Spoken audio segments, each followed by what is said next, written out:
we've been going strong on this for 7 weeks straight. So kudos to you guys and all of us. Then again, like fuck, we're in sync digits right now, so this will change audience.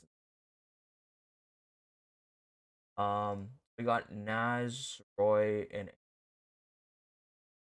um, but yes, Roy. If I think you can go first because you got to duck out at something. My part's not that long today. As when do you guys want to go? Preference or anything like that? I don't know. I don't mind. Um, okay, cool. Whatever So, works. Story, why don't you kick us off then? Actually, wait. Before we do that, why don't go around the table real quick, give people kind of a taste of what we're kind of talking. Story, what are you going to be talking? Now I'm going to talk about the last part of Ego is the Enemy, which is talking about failure. So then there's a couple stories there, but that's overall the theme. Okay, cool. I'll go next. I'm going to be talking about the third circle theory and a boot camp that Naz and I started together, and Naz talking about it. But then we can segue into your part. Yeah, sure. Yeah. Wait, if that works. Naz, what are you going to be talking about? So I'm just going to be talking quickly about Bitcoin, basically what it is, how mining works, and the projection of Bitcoin in the future. Are we talking about what you would want your mom to know about the COVID-19 vaccine in Canada? Oh, very cool. Okay, cool. Story, you want to kick it off? Yep.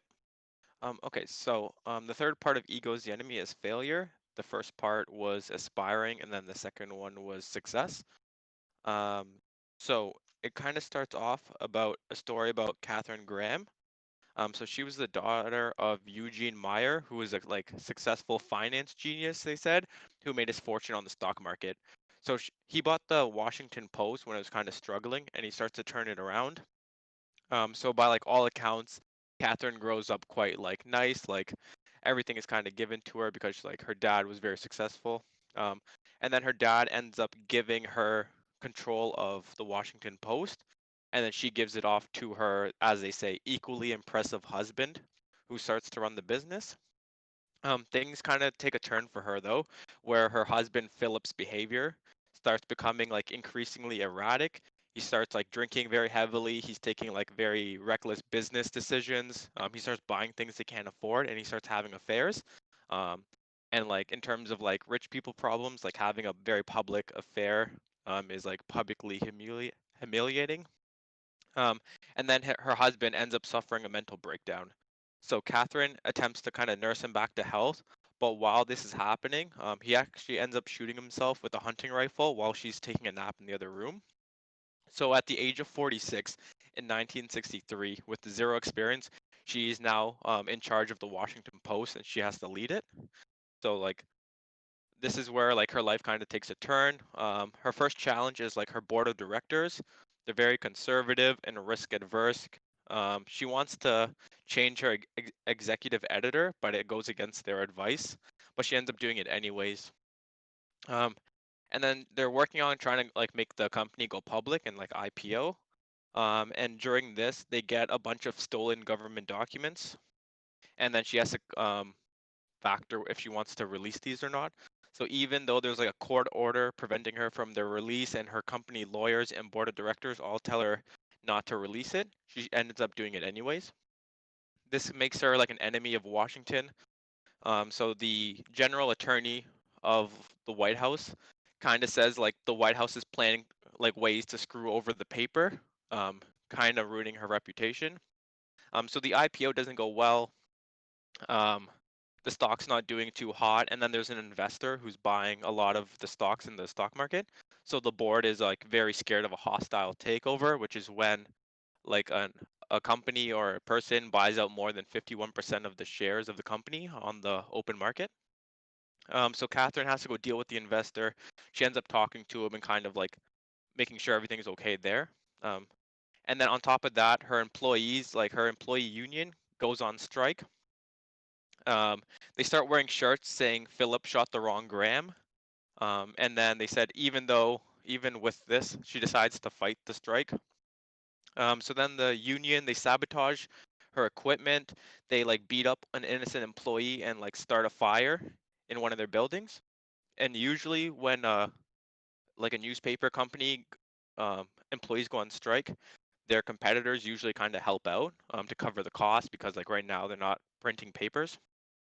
But she gets zero support from her competitors, and she's losing $300,000 a day just in advertisement revenue. And this is like 1960, so like very early days. So with all this happening, her investors start selling the stock. People lose confidence in her. But in a bold move, she ends up buying or using like all the company money or like a large amount of it to buy back some of the stocks in the open market, which is kind of an unheard of move. And so like those are kind of the challenges she's going through, right? So like her image isn't doing very well, like stock investors' confidence is at an all-time low. And these are just kind of the challenges she gets thrown into. So even though like she didn't deserve it, this is kind of what she had to deal with. So they kind of fast forward and they say those government papers that she ends up releasing, those become known as the Pentagon Papers. And it kind of starts the Watergate scandal that kind of ends President Nixon's presidency. And the company ends up winning a Pulitzer Prize for releasing those papers. And then the investor that was buying the stock ends up being a young Warren Buffett. And then he becomes like a business mentor for her. And all those stocks that she ends up buying ends up like makes the company like billions of dollars, and then she eventually like negotiates an end to the strike. So like the point of the story is we think of failure that comes to like egomaniacs or like people who do bad things, but sometimes like even good people will like be faced with these challenges, and it's up to us of how we want to deal with it. So it's all about if like we should be ready for these challenges because there's a quote and it's almost always your road to victory goes through a place called failure. Life isn't fair. Failure is always uninvited, but ego will allow it to stick around. So if we kind of fall into traps that the ego will set for us, we can we can reminisce and like we can get kind of like bitter and jaded, and we can never get out of that failure. Like we'll always talk back like 20 years ago when that person like disrespected me or something, and we can never get out of that place. So even though life isn't fair, we must be driven by purpose and of doing the right thing. Like Catherine Graham had to do all that alone. She didn't have anyone trusting her, but she still had to make sure that she was doing the right thing. So then the next chapter is about Malcolm X. And Malcolm X was caught trying to fence like an expensive watch that he supposedly stole. And then when they went back to his apartment, they found like stolen jewelry, some furs, guns, and like burglary tools. So at the age of 21, he's sentenced to 10 years. And the chapter talks about alive time or dead time. So Malcolm X chose alive time. So when he was in prison, he began to learn. He checked out the dictionary and he copied every word of it by hand. So this was teaching him words that he never knew of before. And then he spent the rest of his time reading. So he's like reading about history, sociology, religion, philosophy, etc. And he's quoted asking like, "What's your alma mater? Like, what university to go to or college?" And he said, "Books." So this idea of a lifetime versus dead time. So we sometimes in life we come to a place like let's say that you're like in prison or in high school or like COVID, for example. These could be seen as time like dead time. Um, or we can choose to revive it and turn it into a lifetime. So Malcolm X uses his time in prison that could be just wasted, trying to improve himself, trying to make the most of his time. So it says that dead time is revived when we use it as an opportunity to do what we need it to do. So dead time isn't only dead because of laziness or complacency. Malcolm X could have also spent his time in prison becoming a better criminal, getting contacts, and planning another score. But even though he would have still been like taking action and being active, that's still dead time because it's not helping him towards his overall goal and like being a better person. So in life, we all get dead time, but it's our choice what we want to do with it. There's also another story of Belis Belaricius. So he's like a Roman military general, um, and his chapter is called "The Effort Is Enough." So he's one of Rome's best generals. He won many battles that were where he was outnumbered. He saved like the emperor from like invaders and reclaimed a lot of territories that no one else could. But his reward was he was placed on suspicion by a paranoid emperor. So his victories, that all these victories that he did, became undone because of bad treaties that the emperor kind of set. And then he was relieved of his duties and he was forced to take over the stable. So he went from like the top general to like the general of the stables, which is kind of seen as like a slight. Um, and then by the end of his career, he was rewarded by being stripped of all his wealth and he was made to beg on the streets. So the story of Belarius um, is that he never complained. Even though he went through all of this, he still knew that he was just doing his job, which he believed was his sacred duty, and he knew that he did it right, and that was enough for him. So even in his like private um like letters to other people, he never complained about um the punishments that he was given to him. Even though most people in that situation would rightfully complain, he knew that he knew that he did what was right, and that was enough for him. So even though we can be underappreciated, we can be sabotaged, and we might never be rewarded for what we do, we still must go on.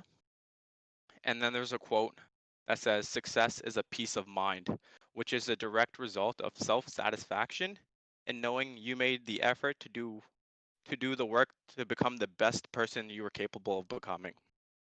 So we must maintain our own scorecard. We cannot base our success around external results. Um, the idea is, as long as you know that you did a good job, you shouldn't need the approval of like the market or like other people to tell you that you did a good job.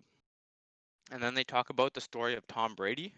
So he was drafted in the 6th round at number 199, and he might be one of the most undervalued draft picks of all time. But the Patriots didn't look at this as a sign of their own genius. They realized that they also, like all the other teams, didn't realize the potential Tom Brady had, and they went and they revamped their own scouting practice and their system to make sure that it never happened again, or to improve their system, because it said like the greats, they hold themselves to a higher standard that's outside of external results. And it's kind of where I wanted to end off for today. As I finished this book, I realized how it's organized, and like the three parts is like aspiring, success, and failure. And it's kind of like a cyclical system, similar to business. I made that tie where like business will go through an expansion period, then we'll peak, then we'll go into like a contraction or recession until we bottom out, and then we go through another expansion. So like life is kind of similar, where we'll be aspiring for like great things, then we'll achieve some sort of success, and then we'll be dealt with failure. And we just have to make sure that we're going through these different phases of our life as like even keeled as possible. So making sure your ego is not getting you out of control when you're aspiring. You don't want the ego to take over when you're like at your success, and then you also don't want ego to affect you when you're dealing with failure. And then like the same way, like as we assume the economy should always like go up and like the stock market goes up over time, you want to have that same idea with your life. And you like the goal of like economic policies is to make sure that it's like stable and we don't like grow too quickly and like have a recession too badly. We want to keep like a nice slow steady growth. I think that's something we should also try to achieve with our lives as well. So that was kind of my part. Very cool. That whole cyclical thing is so true. The inspiration or aspiring, success, and then failure. I absolutely even on a personal level, we go started off with that. That's exactly what happened to me. My career, my former career, where I had some aspirations, had some success, then pivoted to another role, aspirations again, success. Then I got fired earlier this year, or mid this year, kind of the failure. Now I'm at the aspiration stage again at another. Um, Exactly. okay, so my part is about a book that I actually my third or fourth time reading the book. Super interesting because when I read this book and reread it, I'm at a different stage. I've read it on average once a year for the last this time, and it's actually part of a boot camp that Naz started signed up, and it's called Third Circle Theory. I think Sorrel, you got a copy of it, Andrew. Four of us too. That's so funny. And yeah, it's mostly about self awareness, but it kind of ties into entrepreneurship.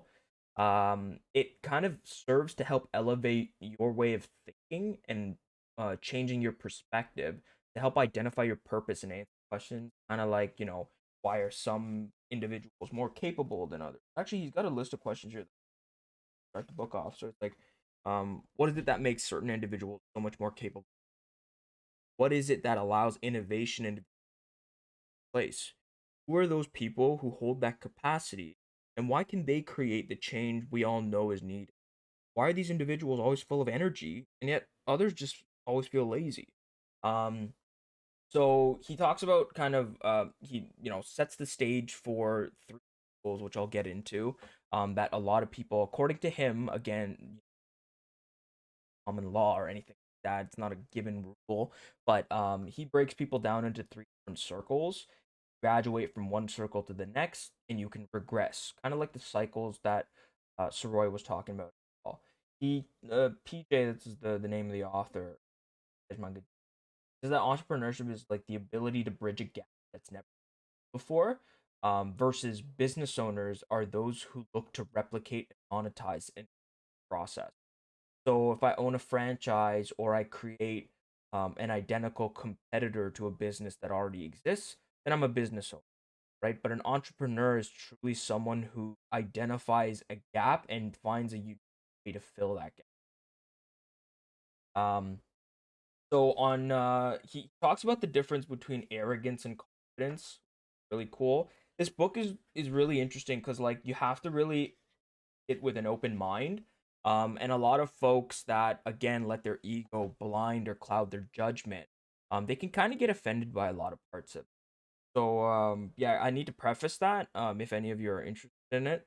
But yeah, so he said confidence is the like so okay, actually so is not to confuse confidence with arrogance because they're a hairline's distance apart, but there's two really distinct attitude traits that differentiate and so confidence is the self-belief based on tenure or track record, which ultimately is the brain's way of self-acknowledgement in a field or perhaps of a skill set.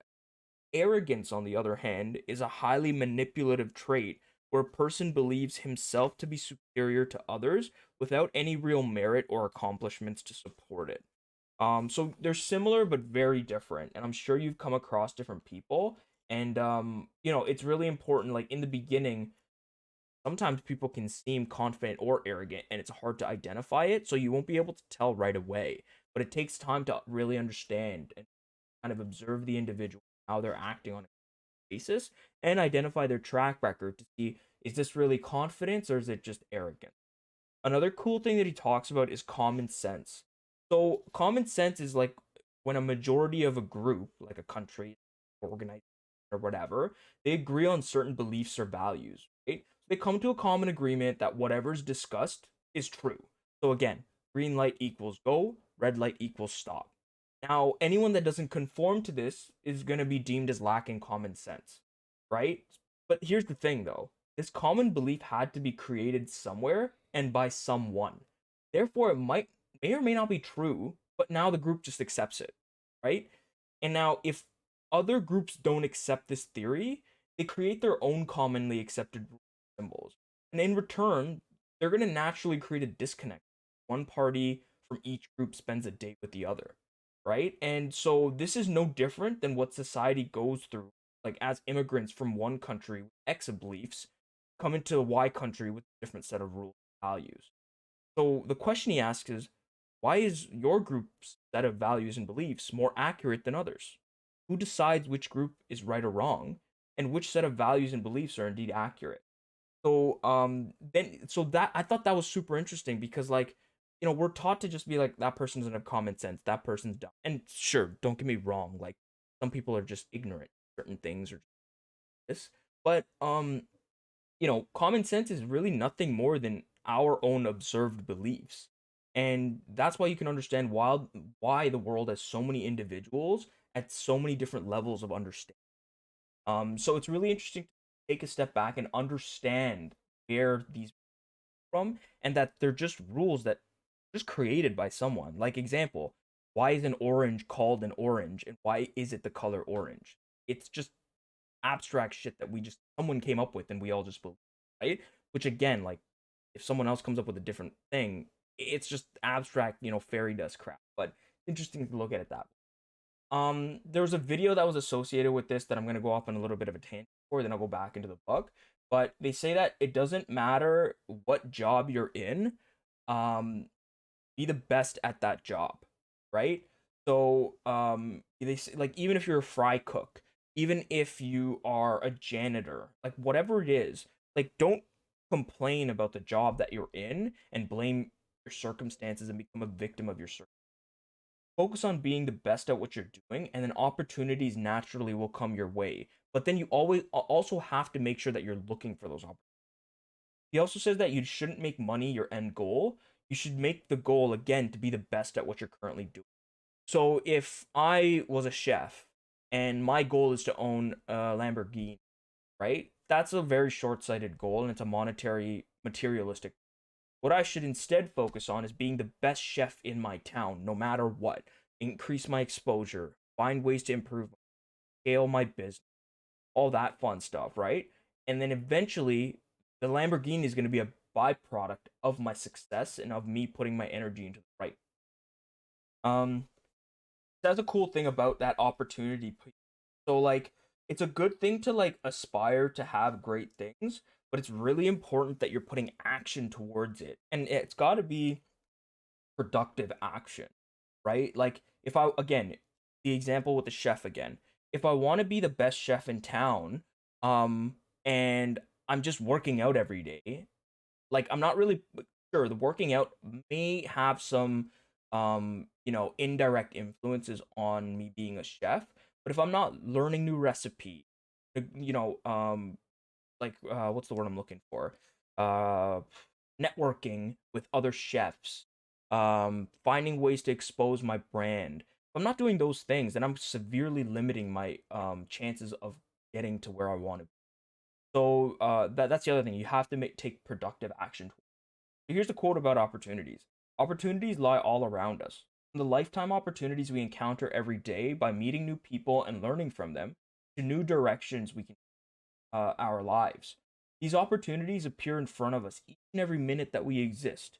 In most cases, we miss most because we're not looking for them and most likely dismiss. So even things like if again, here's an example. I ask someone to join in on this call, right? That's an opportunity. People say I don't feel like doing that, I'd rather do this, right? That's a missed opportunity. I've dismissed that opportunity, right? Or that individual has dismissed that opportunity. And again, that's just a quick example that I came up with. But you got to look at everything as an opportunity. And again, everything is a choice, right? You don't. The important thing is not to live with regret, because if you make a choice, you've made the choice. That's it. Like, yes or no. That's it. Binary, right? What have you learned from it? What can you do to make sure you don't make that same mistake if it was a mistake? But that's it. You're a byproduct of your agree with that as well. Um, so okay, then he starts the book by saying that that was only the preface, by the way. So, and I'm only going to a little. So, purpose can only be identified when three things happen. One, you can see the world correctly, which is awareness. Two, you hold enough information, And 3, you have the confidence to act on discovering more. So the example he gives is, when you have a computer at a young age, you just play video games. As you grow older, you discover more uses for the computer. Your needs grow as you do. You buy more software, upgrade the equipment. You might decide to learn about coding and then design software for yourself instead of buying it. As a result, you create an opportunity for yourself to sell or trademark the program. You make some money. So, to kind of unpack that, the same item that you used to play video games has now made you money, and it was nothing more than information perspective that allowed you to identify. Now to get into the actual core of the book, there's 3 circles, and each one has its own perspective, vision, and they're just first, second, third. Um, so the first circle is kind of broken up into 3 categories, like 3 sections. It's the birth, the settler, and the dream. So the birth is everyone starts here, right? Your aspirations remain small. Your family tells you about opportunities they never had, and unlike them, you're gonna make a difference by acquiring an education. They might blame you for their own failures and make an example of what they sacrifice in order to bring you to the world or this, whatever it is. But the important thing is you need to put this into. It's happening mostly because your parents or caregivers never graduated and they're stuck in a narrow-minded. Again, I'm not downplaying caregivers, parents that think that way. I'm just the way I take this from the book.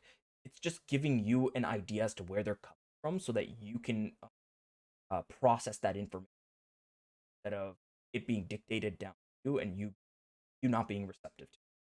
If you're born into a family where money and accomplishments are abundant, you're going to strive to do great things, right? So the exposure to this more optimistic lifestyle, this is the flip side. The first side is typical immigrant family moves here, kids are young, they're broke, they're starting from scratch, they're doing probably manual labor jobs to start off with, all that kind of stuff. And they're saying, "Yo, you need to get an education, and like I sacrificed so much for you." On the other side, if you're born into wealth, kind of exposed to a lot more opportunity, right? And so again, you're exposed to optimistic lifestyles. Money's not a problem. It reinforces your beliefs of what success is because you can see it firsthand. Like, oh, my parents are successful. I live in a nice house. I can get this too. I'm living in it. Right? Um, and It tells you what you can achieve, what you deserve, and sometimes that's where entitlement starts. Entitled or not, in that environment, you're always exposed to what. And not only is support available for you to achieve your goals, there's resources, belief, and constant encouragement, right? So, because you're living with people that have attained a certain level of success, they're kind of mentoring you directly, right? Hey, you should do this, you should do that. Learn about investment. But education, the core foundation, might not differ from being born into poverty and all that, or a wealthy family. The constant lifestyle, or sorry, the constant level of achievement present around you forces you out of the first circle much faster, propelling you towards finding what you're meant to do quicker when you're born into a family that is a little bit more well off, right? So you have an opportunity to scale out of the first circle quicker, and a little bit easier, right? But again, it's on you if you're born into a family that has wealth and security. But from an early stage, you're born with or without an advantage, but by no means are you obligated to accept the outcome that you're born into. You have to endure it, right? So it's really up to you whether, again, if you're in a poverty situation, you got to figure out what you're going to do to get out of it. Gonna be a hill. If you're in an abundant family where resources are kind of quote unquote rich, then you need to make sure that you're staying on your toes, right? And you need to take advantage of that. But it's very easy for a person to be born into wealth to regress into. The next stage of the first circle is being a settler. That's being complacent in your current situation. At that stage, life and the world revolves around you, right? So it's about your work, your relationships, your money, your feelings. Then routine kicks in. You're happy with life cycles. You miss, like you miss occurring opportunities by exposing yourself to alternate times, location you, and by staying there, your mind accepts its inability to grow and settles for whatever it has achieved.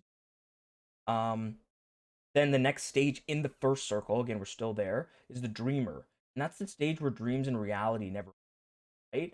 And so people always aspire to get X, Y, and Z, make it why they can't. Then crisis, and that's really your brain's way of seeking a better reality than you currently have. Um, but yeah, so that's the first circle. I'll go into the second circle next. And cool. But the other thing I wanted to end off with was this was actually part of the boot camp that I signed up for. And so Soroy was asking me, he's like, "What's that stuff that you're posting on your?" And so what that is for 90 days, we got to do 100 push-ups, 100 sit-ups. It's got to be in one sitting. So I can't do 20 in the morning and 20 during right after lunch, 20 later on, and then 20 before I go to bed, and then 20. I don't know. Yeah, I can't split them up throughout the day. We got to do it like once we start doing one, however many sets it takes, we have to do in an hour. If it takes 10 minutes, if it takes 5 minutes, whatever. It's got it. Once you start it, you can't finish. You can't get up and say I've done it until you finished it. Same thing with the sit-ups, and then 10 burpees. So 100 sit-ups, 100 push-ups, 10 burpees, and run a mile every day. That's the exercise portion of it, and then the other stuff is a certain amount of pages, books. Right now it's Third Fury, and then watching a few. But yeah, what I've learned so far is not becoming a victim of circumstances and really ensuring that whatever comes your way, whether it's something that someone says or something that happens to you, it's you don't let your emotions dictate how you feel or react to the situation. You really need to take a step back and kind of observe it from a third perspective of, okay, this happened to that person. Like, when something happens to someone else and you're kind of not necessarily as affected as that person. And then you're like, what would I do in that situation? Right? And because you're not directly impacted by the situation, you're able to target it from an emotionless point, which is usually the best route. And so if you can tackle every obstacle that comes your at angle, even if it happens to you, you're gonna be at a different level than a lot. That's what I had. Naz, I'm gonna hand it off to you if you want to talk about anything that you learned from the course run size stuff. I gotta do my watching later on today. But anything that you want to talk about, or if you want to get right into Bitcoin stuff, all Okay. I'll just jump into Bitcoin, I guess, just yeah, because I have the jot notes yeah, here. So I'm just basically reading out the jot notes. Sorry if it's a little bit choppy, but so basically I'm going to be talking about Bitcoin, the way blockchain works, the way you actually mine Bitcoin, and the projections for the future. So Bitcoin was created in 2009 by Satoshi Nakamoto. It is unknown who Satoshi Nakamoto is, and if it is one person or a group of people. Not much is known about him, and it is believed that he's actually dead. It's also believed that he's had 1 million bitcoins, which would be worth $20 billion today. Bitcoin is a digital currency, and even though there are already existing digital payment methods like credit cards, Bitcoin is differentiated by the fact that it is decentralized, meaning that its distribution and exchange is not controlled or regulated by government or authority. Some people prefer Bitcoin as a currency or store of wealth due to its decentralized nature, as they are mistrustful of banks and governments with their money. They have more faith in Bitcoin, redundant blockchain system, and the fact that it offers anonymity. Um, a group, a growing list of companies and institutes that accept Bitcoin will also contribute to the adoption of Bitcoin. The system of Bitcoin is designed so that no new Bitcoins will be created after the year 2040, and that only 21 million Bitcoins will ever be produced or mined. Bitcoin is designed to be more of a commodity like gold instead of a fiat currency. Thus, due to its limited quantity, some people believe that it will be a more secure form of currency or wealth preservation that will hedge against inflation. In fact, JP Morgan said a couple of days ago that gold prices are to suffer in coming years as money shifts into Bitcoin as a safe haven for money. Um, Furthermore, traditional digital payment methods like credit cards go through central payment processors like a credit card company. Um, However, all Bitcoin transactions are processed by a large distributed network of computers running special software. Whenever a transaction occurs, the network records the sender's and receiver's Bitcoin address and the amount of transferred transferred and enters the information onto the end of a ledger or record, and this is called a blockchain. The blockchain is updated over 100 times a day and sent to every computer that processes Bitcoin. Because each transaction is encrypted with public key cryptography and verified by multiple points in the network to ensure that every computer that processes Bitcoin is using identical correct copies of the ledger or blockchain, it is pretty much impossible to counterfeit Bitcoin. Um, this verification process is performed by what is called Bitcoin miners, which are computers or processing devices that connect to the large processing network. This mining process works by using the downloaded software and grouping recent transactions into blocks, which are only accepted by the rest of the network if the block is hashed or processed correctly. This requires the computer to find numerical values, which is an extremely time and compute intensive process. The incentive for miners mining Bitcoin is that once a computer successfully processes a block of information, it is added to the blockchain and the network generates a new Bitcoin that goes into the miner's digital wallet as a reward. So, um, Bitcoin is basically processed by Bitcoin is actually created by processing the transaction of Bitcoins. To put in a simple form. Um, as mentioned, the blockchain is the ledger of information, transactions, and history of Bitcoins. Since the network is designed to take about 10 minutes to successfully process a block, the difficulty of mining generally increases as more computers or nodes join the network. Back in the early days, you could mine Bitcoin on your laptops. It then moved to high-end graphic cards. You'd maybe see this if you're in computers where they'd always be sold out. And nowadays, Bitcoins are mined on what's called Tech miners.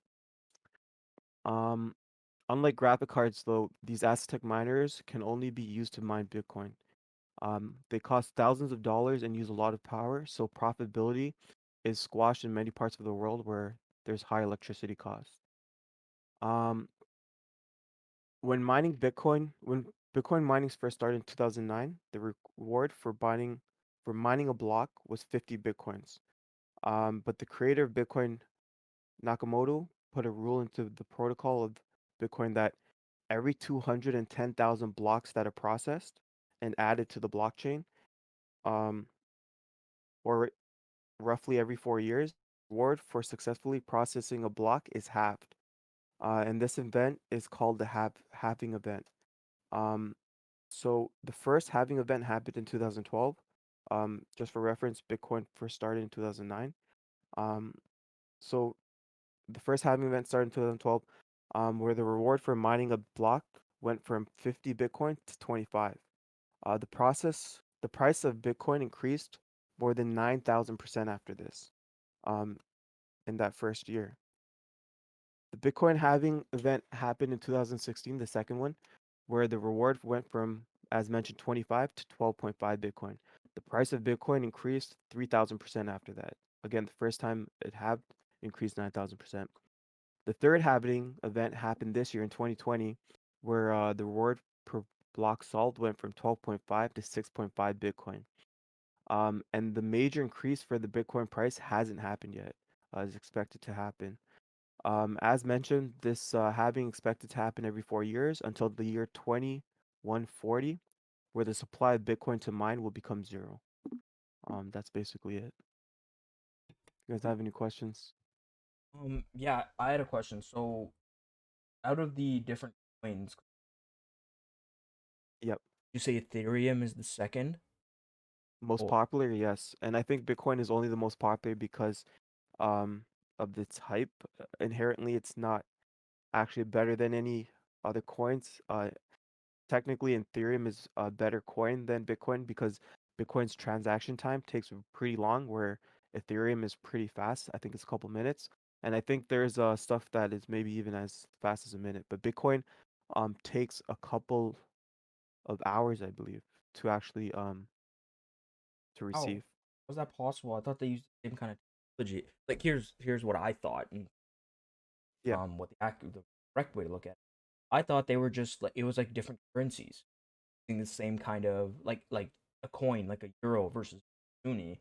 It's No, just each coin has its own what's called white paper, and I can't talk too much about the white paper, but it's basically, sorry, it's not the white paper, but each coin is basically its own protocol, its own code, and how it works, I believe. That's my understanding, at least. I could be wrong, but um, and from personal experience, I've bought both Ethereum, Ripple, and Bitcoin. And Bitcoin does take hours. At least it did back then. It took hours, whereas Ripple and Ethereum took a couple minutes to receive and send. cool.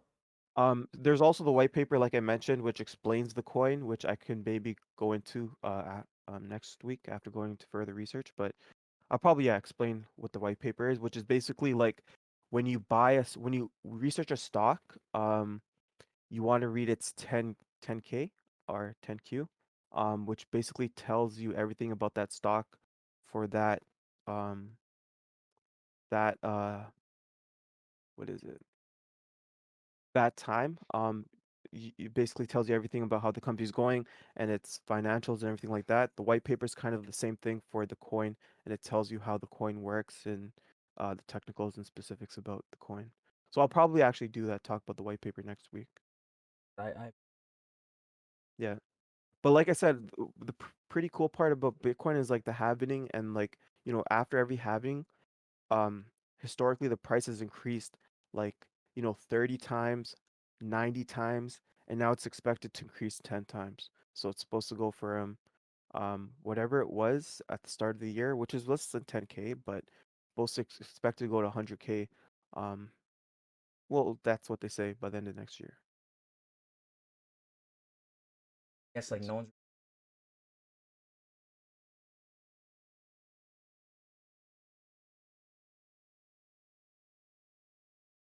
good Yes, because right, when people are talking about it, that's when it's exactly.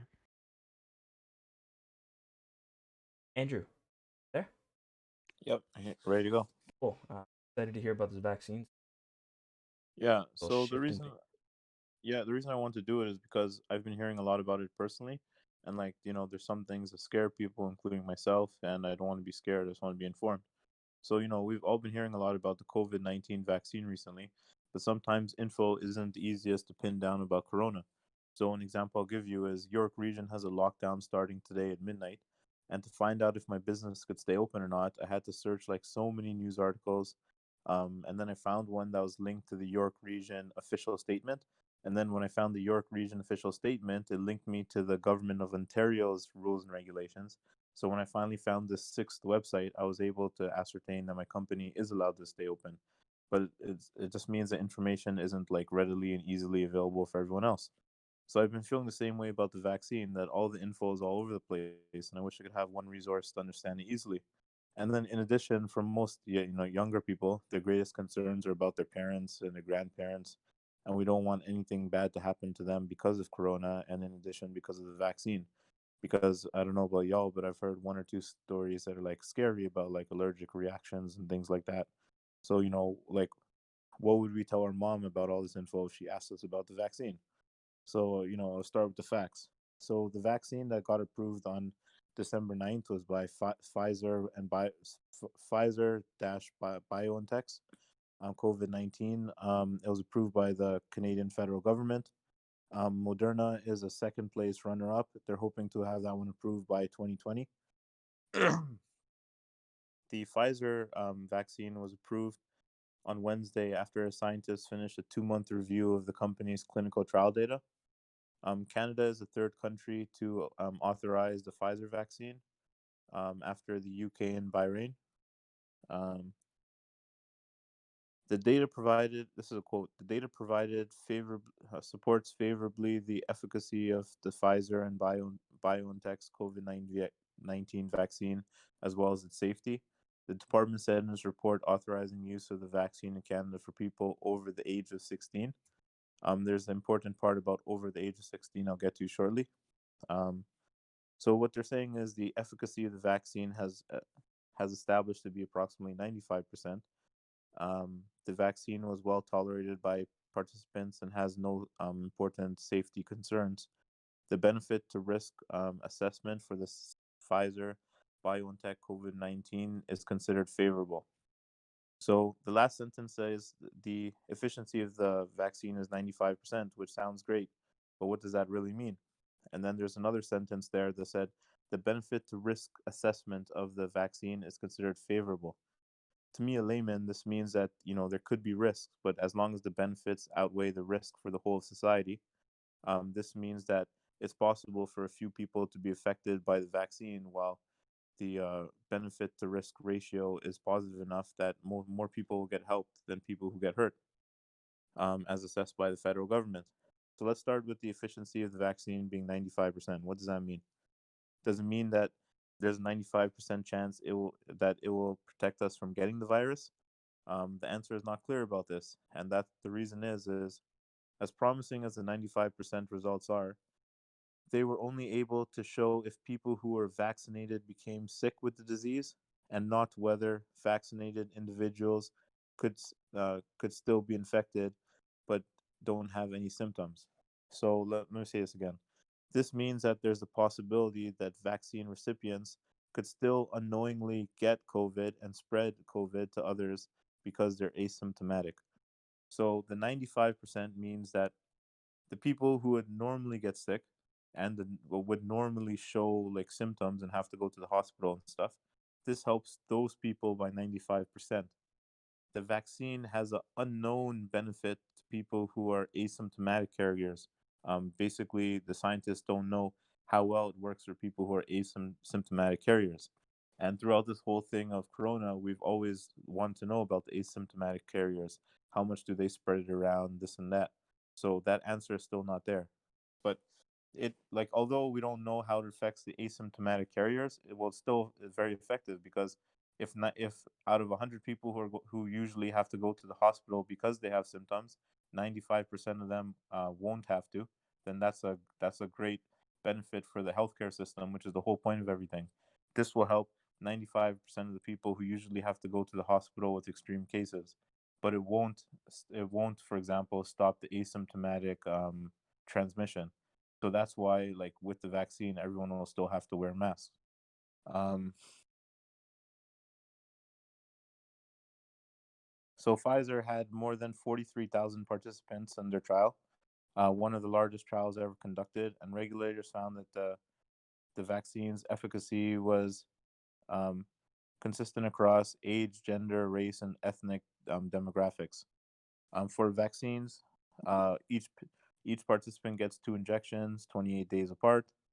Like Naz had explained in detail in the other day in the other week, the vaccine is based on groundbreaking messenger RNA technology, or mRNA, which essentially directs cells in the body to make proteins to prevent or fight the disease. If you need more information, you can go back to the episode where Naz gave the full thing in detail. So going back to the 95% efficacy, it's important to know that it was 95% among clinical trial subjects who were over the age of 65 and had no prior COVID-19 infection, a significant finding given most people who get the virus are among the elderly. It is not known how long the vaccine immunity will last. So basically, they don't know how long after you get the injection, how many months or years you'll be protected for. They're basically going to monitor it and then decide, like after they get more information, when people should get it re-administered, or if we have to get it like every year, kind of like the regular flu shot.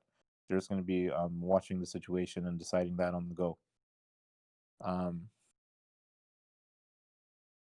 Can you still carry or spread the virus if you have been vaccinated? So the answer is yes, because the data doesn't say whether it stops asymptomatic positive people from spreading the virus or not. They just don't have information on it. Plus, based on the 95%, that means that 5% of cases will be transmitted still. What people haven't these vaccines been tested on? This is really important. So the experts say that the clinical trials took place on adults without major medical issues. They took people who did not have dementia, who were not taking chemotherapy, who did not have huge allergy problems, and they tried it on them, and that's how they got their 95% results. Um, so basically, going forward, people with major medical issues, I guess they have to be more careful, and they're going to start seeing from now on, like people with medical major issues, how effective the vaccine will be for them, because they basically didn't try it on people with medical issues during the trial, and they also did not do trials on children. Pfizer announced on October that they were expanding testing of their vaccine to those 12 and older. So right now, as it's approved for people 16 and older. So now they're doing trials on people between 12 and 16 to see if it's going to be safe for them. Moderna, the CEO said that that company expects to test the vaccine on children between 12 and 17 later this year. Um, so this means it's going to take longer for populations with children and pregnant women to get the vaccine because they're still doing more testing on younger age groups. So, what kind of side effects are we seeing from the news, and like, what have they said about it? So, Pfizer said no serious vaccine side effects have been reported, but the most common problem being fatigue after the second vaccine dose, affecting about 4% of the participants, and headaches affecting 2%. So that means that 6% of people who take the vaccine have side effects. 4% of them have fatigue, and 2% have headaches. Older adults tended to report fewer and milder side effects after vaccination. Pfizer said. Okay, now, so I just want everyone to know that 2% and 4% was for Pfizer, and that's the vaccine that's approved now. Now we're going to start talking about Moderna, which is not technically approved now. So they said that most of the side effects in the trial were mild and moderate, but less than 10% of volunteers had some severe side effects. Less than 10% of volunteers having um, more severe side effects, that means that 9.9% of people could have had severe side effects. Um, they included pain at the injection site after the first injection, sometimes fatigue, muscle aches, joint pains, headache, or redness at the injection site.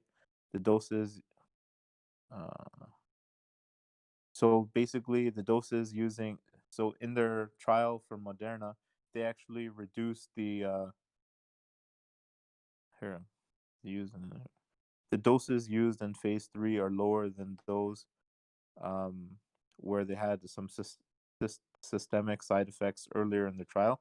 So they actually reduced kind of like the potency of their formula. Um, It's important to know that Moderna's vaccine has a higher dose, 100 micrograms, compared to Pfizer's, which has 30 micrograms, which can relate to why more people are having up to 10% of people are having side effects with Moderna versus 6% people with Pfizer. So going back to the specific wording by the Canadian government, if less than 10% of people, let's say 9.9% of people, are having severe side effects, this goes back to the ratio of good to bad to society. If 90% of people are being taken care of, then it's worth potentially the severe side effects of 9.9% of people having a severe reaction. So that's something to consider. Like, most people will benefit from these vaccines, but there will be, whether it's 4 to 6% with Pfizer or 10% with Moderna, there will be people who have side effects. But the whole point is to help most people and not everyone. Um, Another doctor, so I'm sorry about my name pronunciation, Dr. Supriya Sharma, the senior medical advisor in Health Canada's Health Products and Food Branch, said Wednesday that the authorization of this Pfizer dash BioNTech's vaccine means that the benefits outweigh the risk. The regulator will continue to monitor for side effects as the vaccine is rolled out to Canada. So that's the phrase I'm seeing over and over, that the benefits outweigh the risks, which is for everything in life, not just like this vaccine. So we can't like look at it too harshly. Like, we know when we invest our money, there's a risk that when we put in the stock market, that the stocks can go lower, but we still invest it looking for a brighter future. So just because there's a 6% or a 10% risk that something bad could happen from the vaccines, I'm personally not going to tell people not to take it. I'm not giving that recommendation. It's just everyone needs to look at the percentages and make their own assessment as to what they want to do. Um, so now we heard about some allergic reactions out of the UK. So people said that people should check, and if someone has an allergic reaction to an active ingredient or a component of the vaccine, they should not take it.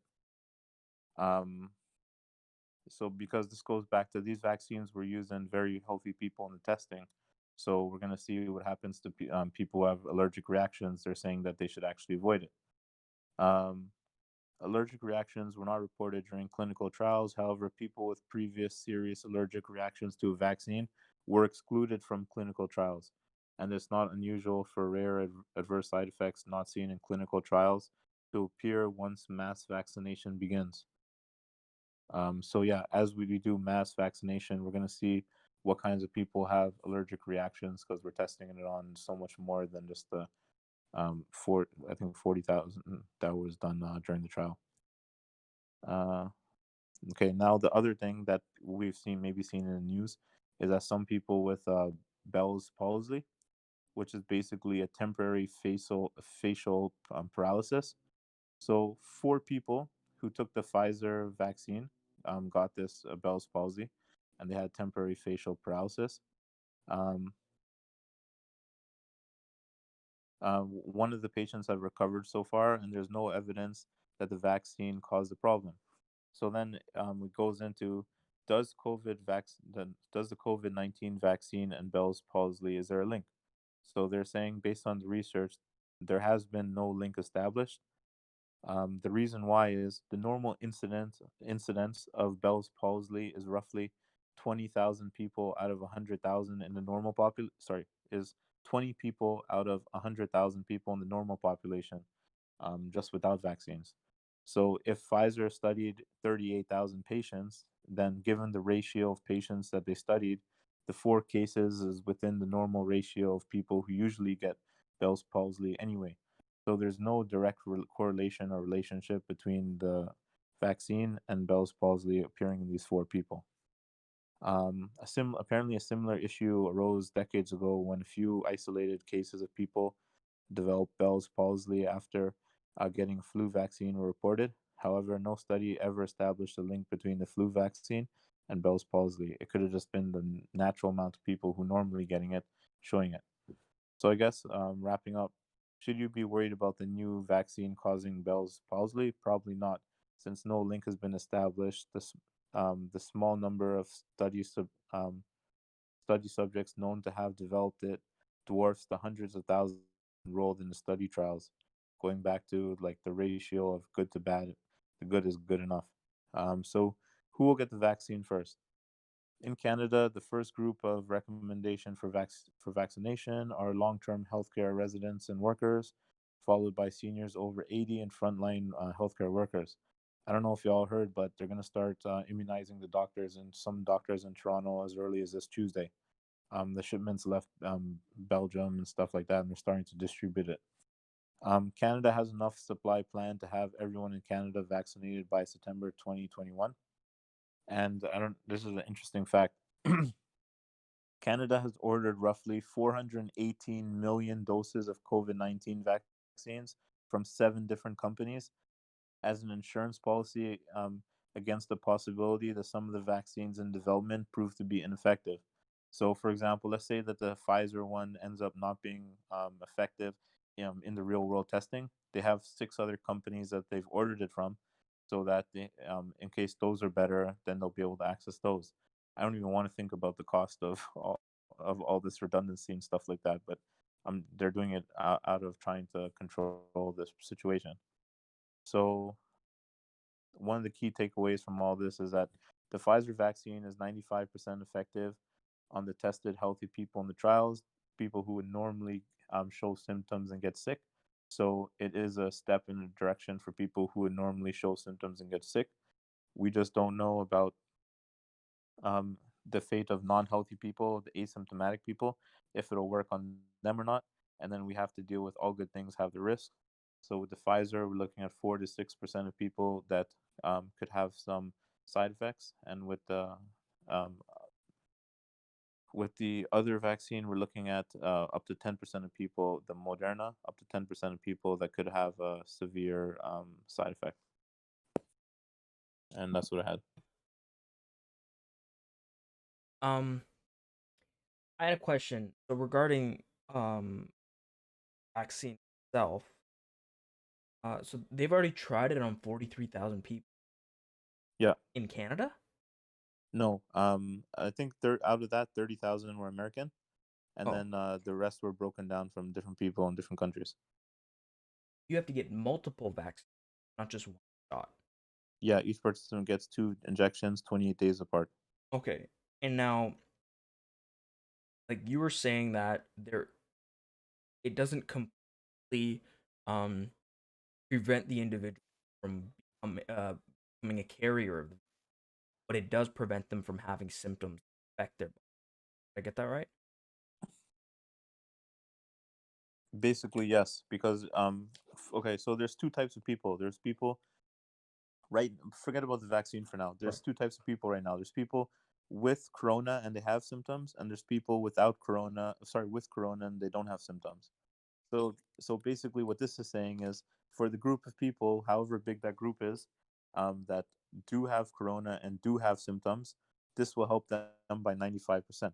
So that means that 5% of those people will still Carriers. be affected. Yeah, yeah.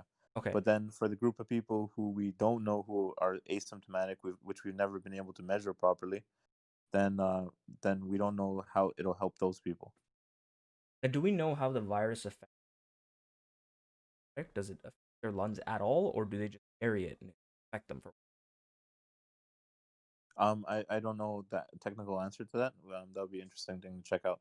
Yeah. Because basically the way it's seen from the news is that you kind of like nothing kind of happens to you and you continue your life, right? But I Yeah. don't know if they've actually done research into 100,000 asymptomatic people and found out that their lung capacity is different by X amount. I don't know that. Oh, okay. So no talks about a cure yet. Only talks about vaccine. So that was my last question. So if I get the vaccine, or sorry, if I get corona and I have symptoms, I take the vaccine. It's not going to cure me of the disease. The vaccine is a preventative measure.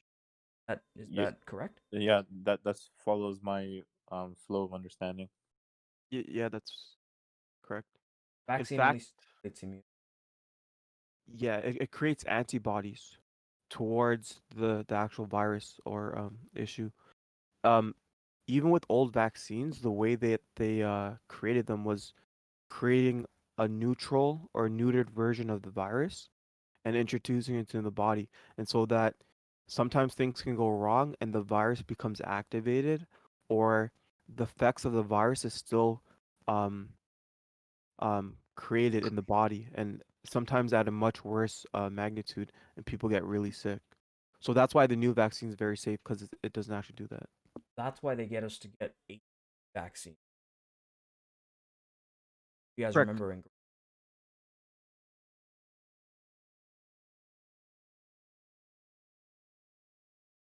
cool. So basically, I was mainly interested in. Sorry, can you still hear me? Yeah, go Yep. ahead. Okay, cool. I was mainly interested in like, should I get the vaccine? Should I tell my parents to get the vaccine? And it like after all this research, it's still hard to tell because um, is basically if my parents and I were in the category of people who would fall ill and have symptoms once we got corona, then based on statistics, yeah, a 90 or 95% chance of not having any symptoms would be awesome if we fell under that category of people. But if we fall under the category of people who are asymptomatic, we don't know anything about the effectiveness. So now this goes down to people's like propensity for risk and things like that. Everyone's gonna have to make their own like kind of decision about that. Just to add to that, I think the average. Did you say when the average person is probably going to be available to have the vaccine? You said My that doctors and stuff are getting it first, but Yeah, they're rolling out a couple million every quarter for the next 2021, with everyone being able to get it by September of 2021. so it's Like not that everyone will be vaccinated by then. It'll be available by then. Yeah, because everyone's not going to take it, right? So Right. what'll happen is there'll be like 3 million doses available in quarter 1, and then a few million in quarter 2, and enough for everybody by quarter 3. So it's up to us if we're actually going to take it or not. I see. And based off that fact, I think they're gonna place restrictions on you, on where you can go and stuff like that. Yeah, yeah. I read an article about that for traveling for sure it makes sense if you go to different countries and whatever. But Mhm. then even for here, you probably read that maybe they'll affect your ability to go to the movies or the mall. Right. Or like um I'm interested. Are you guys considering getting it? Like how do you No, guys feel about that? I'm gonna wait to see what the consensus is after everyone take. Not I'm not gonna wait 2 years, but I'm definitely gonna wait a couple of months. Yeah, I'm gonna wait a bit. And again, if it stuff, that's fine. I can just, My life already. Yeah. ah, I'm actually So okay. I'm working out fine, keeping myself occupied, finding different. so what But advice would you guys give your parents? Like the same thing, just wait for a bit? I don't want them to get that like this tick or whatever. Yes. Um, again, I could be paranoid though. Yeah, absolutely a chance that I am, but that's just my gut. I've always um had a weird medicine. Find that now again, but it's a known fact that a lot of medication, although it way can harm you and can have toxic effects on stuff, Mhm. especially later. So like, there's no coincidence. Cancer rate, Right. especially Well, just like you said, also it's known that a lot of the medication that's prescribed is incentivized by drug companies, right? It's not really like it's in your best interest. It's yep. it's drug companies pushing doctors to prescribe you whatever medication. But Dave, I think you're in a good situation because um your household actually no, that's sorry, never mind. So in my household, there's one person that works and goes out into the world and comes back. That could bring the virus back. If that wasn't the case, then I'd wait on the virus. But Yeah. because that's the case, Are they gonna I might have to. force frontline workers to get it? Yes, those But are the first look, Yeah, people. but I don't know if they're forced, but like for example, I asked my friend who's a doctor, and he's ready to take it. Like he's not nervous about it or anything. He seems like it's gonna be practical. 3 of the presidents also promised to take the vaccine live. Barack Obama, President Bush, and um, who was the third one? Who's the one that got debarred? I forgot his name. I did not have sexual relations with that woman. Bill Clinton. Clinton. Yeah, Clinton, yeah. Yeah, all 3 of them are gonna take it live. The other thing that we have to be careful about with this vaccine is that some people are going to take it and think that they're invincible and then go back to bad habits. So Correct. the government's going to have a big big education thing where people know that even if they have it, they can still be spreading it if they're either a person who would normally have been asymptomatic, or b fall under that 5 or 10% of people it doesn't work for.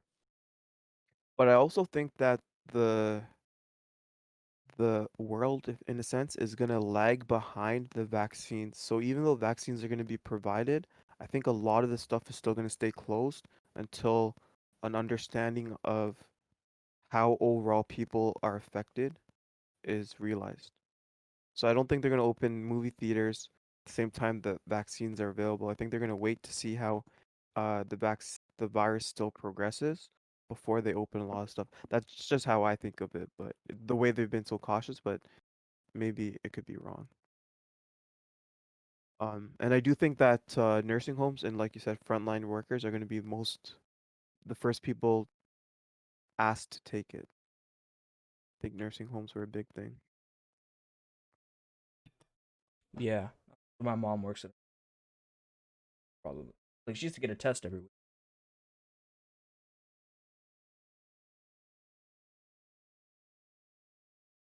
Um, cool. One thing that I kind of thought of this week, was thinking of a script for a movie. Um, it's actually based on a Dota character that kind of inspired me. So I'm kind of working on that right now. Out story together, animated thing, action thing. You guys come up with anything cool this week? I've been thinking about, a lot of the business stuff you want to do something that hits close to home, that you're passionate about, that motivates you. I find that hard to find. But like on this journey that I guess I started this year of like personal growth and self development, um, I was thinking in the early stages of creating an app to maybe um, facilitate some of the things that have helped me, like um, watching the streams for a Healthy Gamer that I first started in the early of 2020, um, has like a psychological therapist aspect to it. So I'd like to create an app where it adds like maybe multiple components that I think have helped me, like I said, the therapy part, um, self development, and the accountability part that has been pretty effective. Um, Maybe incorporate those into apps and then have it like kind of like Reddit where people can kind of help you with it, keep you accountable. I have no idea what it technically would look like, but in terms of concept, I think that interests me, so maybe I might pursue that. If it's something that you and a close friends would use, there's a market for it.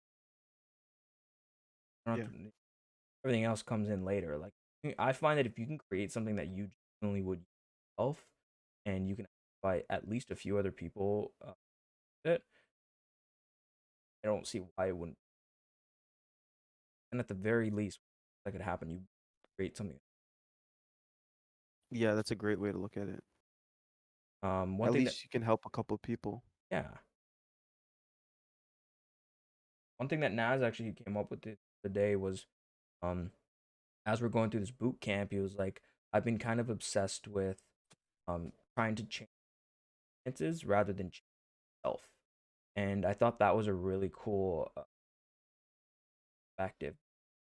You don't If you change your outlook and focus on better self than yesterday, then you're gonna naturally. But Roy, and any closing remarks, any ideas that you? I was looking at the pet industry. I'm not very familiar with it or anything like that. But just in terms of how you can buy a kitten or a puppy or things like that, or how you can adopt one, and there are information is very fragmented. Like um, like let's say there's a breed X of dogs.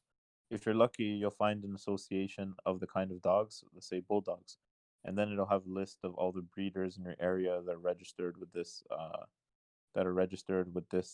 board of bulldogs.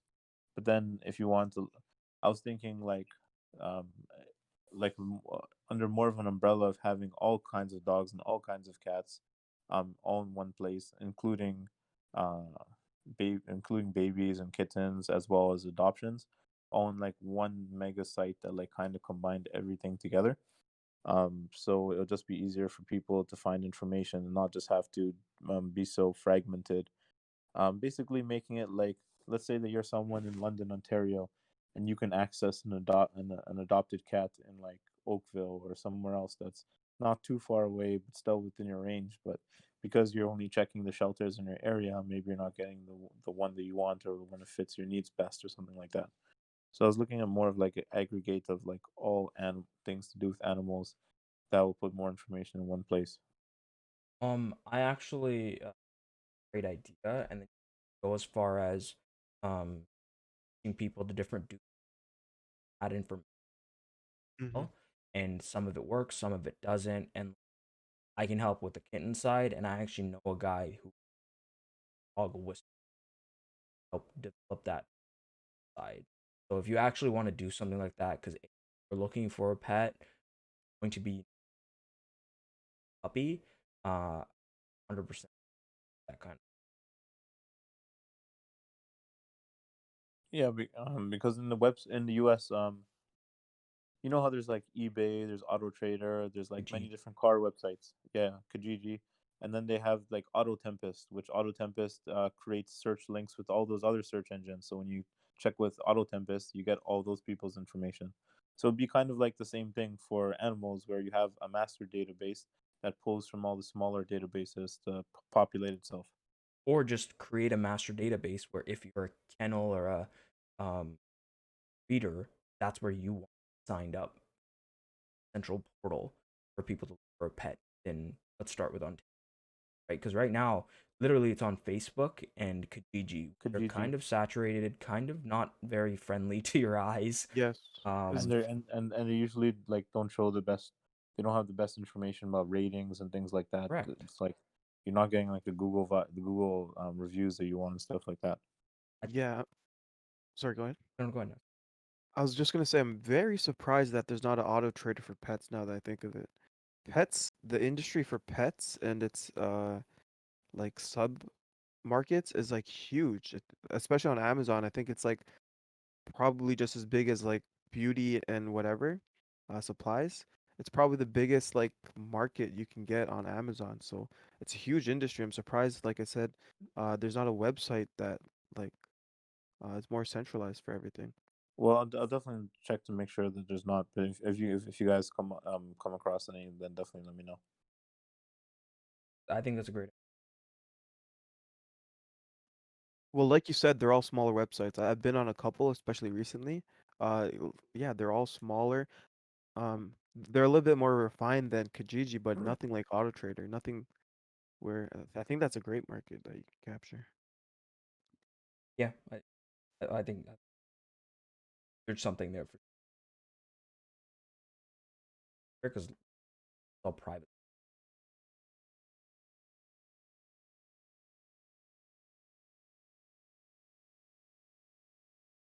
Cool. Anything else? Yeah, sorry. I just wanted to add to that Bitcoin Ethereum thing. So I did Google it. Bitcoin does take minutes to process transactions, and then Ethereum takes couple seconds. Also, Bitcoin, the way the code works is it's just a static, very simple coin where it's used for store of value, whereas Ethereum, the actual the actual technology, the coin for Ethereum, um, is what's called a smart contract, or it works based off smart contracts. So you can literally specify stipulations within the coin, um, to so I kind of sent an example on the Discord, but anyways, like it's like Bitcoin is basically send $10 from Sam to Harris, whereas with you can use it towards send $10 from Sam to Harris on January 20th if this stipulation is met or whatever. So Ethereum also works on smart contracts. It's just not used to store um value, I guess. Thanks for looking into that. Yeah, I'm seeing that graphic that. I think a lot of the coins do a lot of really cool and like quirky things. It's just that they're probably never going to be as popular as Ethereum or Bitcoin because those two coins just have so much notoriety. And so does Ripple too, but it's just that Ripple's been not found to be so optimal um, compared to the other coins.